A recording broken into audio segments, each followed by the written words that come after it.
আমরা রমজানের শুভেচ্ছা সবাইকে জানাচ্ছি এবং রোজার মধ্যে আমরা সবাই আছি এখন এবং অনেকে গর্ভবতী আছেন যারা রোজা রাখছেন।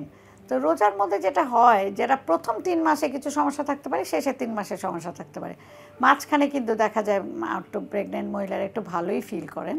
তো আপনাদের আসলে আপনাদের মধ্যে অনেকে ডায়াবেটিসও থাকতে পারে, এটা তো একটা কমন অসুখ। তাহলে ডায়াবেটিস হলে যে খাদ্যাভ্যাস কেমন হবে, ওষুধ কিভাবে নেবেন, এটার জন্য কিন্তু আসলে আমরা ওষুধটা নির্ণয় করে দেই না। আমরা আমাদের যেটা এন্ডোক্রিন কলিগ আছে, এন্ডোক্রিন ডক্টর আছে, ওনাদেরকে বলি, অথবা আমরা যদি দেই আমরা ইনসুলিন অ্যাডজাস্ট করে দিব। তার জন্য কোনো অসুবিধা হবে না, এটা আমাদের দায়িত্ব আপনাদের ওষুধ অ্যাডজাস্ট করে দেওয়া। আপনারা হয়তো জানেন যারা ডায়াবেটিস আছেন যে ডায়াবেটিসে কিন্তু মুখের ওষুধটা আমরা একটু অ্যাভয়েড করতে বলি। অনেকে আছে মেটফর্মিন খাচ্ছে, সেটা কন্টিনিউ করে, সেটা আলাদা কথা।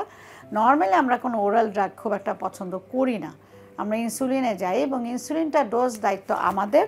আপনারা খালি ইনসুলিনটাকে যখন নেবেন, এটা তো খাবার সাথে রিলেটেড, তাহলে ন্যাচারালি ইফতারের পরে আর সেহরির সময় খেতে হবে, রাতেও একটা লাগতে পারে ডোজ।